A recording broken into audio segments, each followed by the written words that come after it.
Gamers that grew up with the NES know the system had its share of movie licenses that were met with horrible games.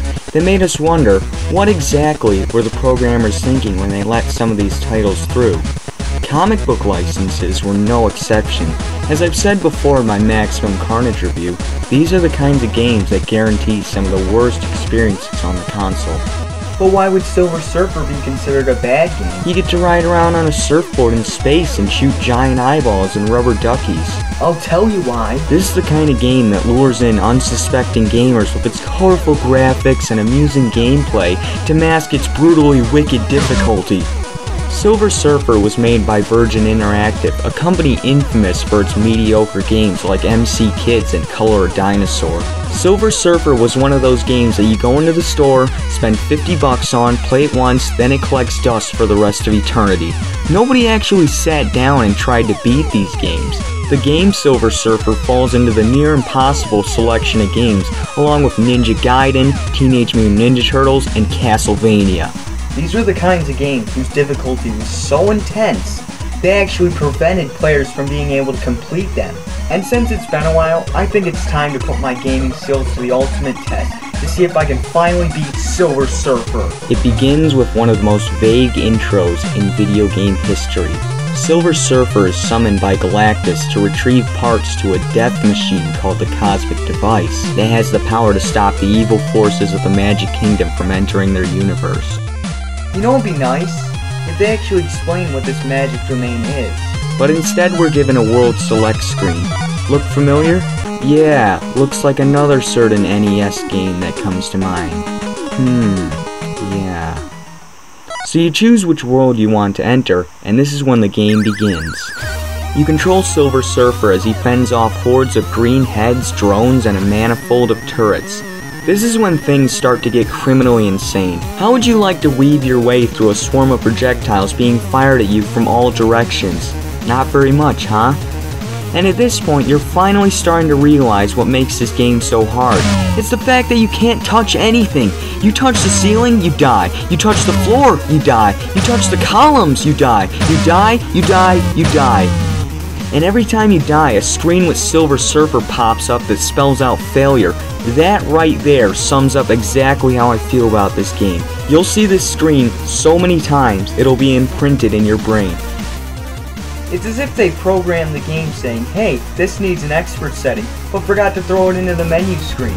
I mean, they don't even have the courtesy to give you a life bar, so if you even brush up against the ceiling, you'll lose a life.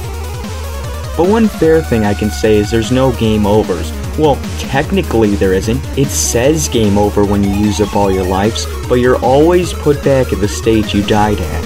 So the game's incredibly fair when it comes to that, but for the rest it's just so inexcusably difficult it doesn't even matter. You can collect firepower upgrades that if you want to get far in the game are necessary to pick up. You can also get a second turret that will double your firepower, which really comes in handy. The only problem is when you die, you lose all your power-ups and upgrades. So when you're thrown back into the level, you're stuck with a basic pellet shooter that won't kill jack. The second stage is an overhead view of what ancient Rome would look like if it was colonized by giant eyeballs, ghosts, and an endless array of turrets. The level features a coliseum with cyborg gladiators, which is actually pretty cool. The third stage is an endurance marathon of flying robots that ends with the final boss stage. I actually found out for each boss there's an invincibility spot where you won't get hit if you keep firing. I know it's cheating, but for games like this, I don't feel bad about it. Once you beat the boss, you're given a short scene showing what pieces are left to collect. Alright, the Emperor stage it is. This stage is full of turrets and rockets. Your only hope is to destroy them before they kill you. The stage is also inhabited by tanks. If you watch out for their projectiles, you're good. The boss is a drone which fires missiles in a spread fire pattern, which is pretty easy if you know what you're doing. The second stage is a mind-numbing eye strain. By this point, your eyes will begin to water as you fight to focus on the level. The stage is a maze of androids and turrets, and these green things that drop bombs on you. Then, a Space Invaders ensemble of bombs attack you, followed by a full front assault of droids. I actually found an extra life deep in this level. Yeah, an extra life. This is the first one I've seen in the entire game so far. The boss battle is a mob of droids, which isn't very hard if you know what you're doing. The third stage is the boss battle. You're constantly being fired at by these turrets which barely give you a chance to get a shot in. You know, I've always wondered why you don't actually get to fight the boss. There's usually a monster or machine that fights for them. Alright, onto the Fire Lord level. This stage has you swim across a river of brown liquid. Your guess is as good as mine what it is. Wait, I died? How was I supposed to know I'm actually in a canyon and this moon surface is actually the walls? Anyways, in this level, things start to get a little out of hand. I mean literally out of hand. These hand things pop up out of the water and try to grab you. Disgusting! The worst part about this level is how you have to weave your way through the canyon walls, which sometimes can get tricky. The second stage is the worst of all. How would you like to make your way through a cave full of volcanoes, bats, and jack-o'-lanterns? Yes, jack-o'-lanterns. And not just any jack-o'-lanterns. These are the kinds that pop up out of the ground and make stupid faces when you shoot at them. No other level in an NES game is as associated with fire, brimstone, and eternal condemnation as this one. The worst part about the stage is when the ceiling starts dripping lava, because then you have to focus on that while at the same time dodging enemies. Then you come to this skull that drips lava. Oh, am I gonna make it? Am I gonna make it? Yes! The third and final stage is just as hard as it looks. The boss battle is much of the same. Find that invincibility spot and you're golden. Yeah, run away, you sissy. Next up is the Mephisto stage. This is when you finally start to realize what makes this game so tiring. It's because all the firing in the game is manual, and by now your hand is probably sore from mashing down the B button. It would be nice if I had a turbo controller or an NES Advantage. That would be really helpful.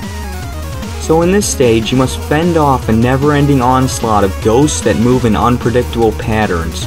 You also have to dodge these demon things that fly at 1,000,000 miles per hour. Then you have to squeeze your way through this catacomb while avoiding a mob of ghosts. Huh, the boss is a ghost. I would have never guessed. The next stage is full of cannons, ginormous skulls, and those eyeball things that float around. Then, these hand things start throwing bombs at you. The third and final stage is perhaps the most difficult of all.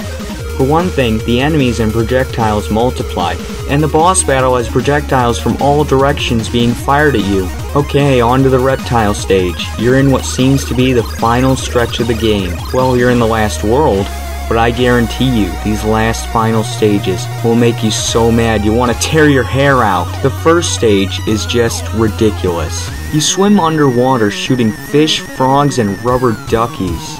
Yeah, rubber ducks. Why is that even in a video game like this? That's not an appropriate enemy. Wait, I died? What just happened? Are you kidding me? How was I supposed to know that was a wall? I thought that was just part of the scenery. That's sadistic. By now, seeing that screen makes me want to punch a hole in my TV. And now I'm stuck with that worthless pellet shooter. The second reptile stage will nearly make you go insane. The waves in the water will make you go blind. And the boss battle is a big turtle that fires baby turtles. There's no tricks in my book. The only way to do it is to frickin' do it. The third and final reptile stage is the most difficult, as enemies will pour in from both sides of the screen.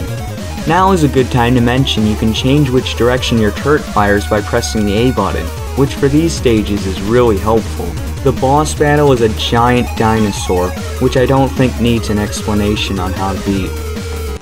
Once you beat the reptile stage, you're given a cutscene with Galactus telling Surfer that there's one more part he has to collect for the machine, and to get to that part, you must travel into the magic domain.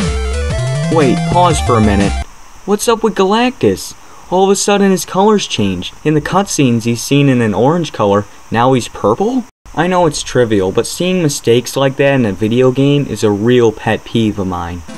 So Surfer must travel into the magic domain to retrieve the 6th and final part to the cosmic device. Let me tell you, these final stages will take you the longest of all. The first one is a galaxy of skulls. Talk about dead space. It's not that hard if you know what you're doing, but these green circle things come up from the bottom of the screen, which can be really hard to dodge. The boss is one of the easiest bosses I've ever faced in a video game. The second stage is just weird. Why are there platforms of teeth and bubbles being fired at me? Next you have to make your way through a maze of spikes and... oh. I died. I got cornered and I died. It's just great. The boss is a giant scorpion that takes 1,000,000 hits. Oh wait, maybe I haven't taken into consideration I lost my weapon upgrades when I died. Anyways, if you can kill him, you move on to the third and final stage of the game. This stage is hard to explain, but I guess anything imaginable is possible in the magic domain. The final boss is a purple guy with a gun. Is that the greatest boss to end a video game with, or what? Anyways, this guy takes 1,000,000 hits. The only way to beat him is to keep firing. Come on, just a few more hits. Yes! I beat Silver Surfer! My brain is practically fried, but I beat Silver Surfer!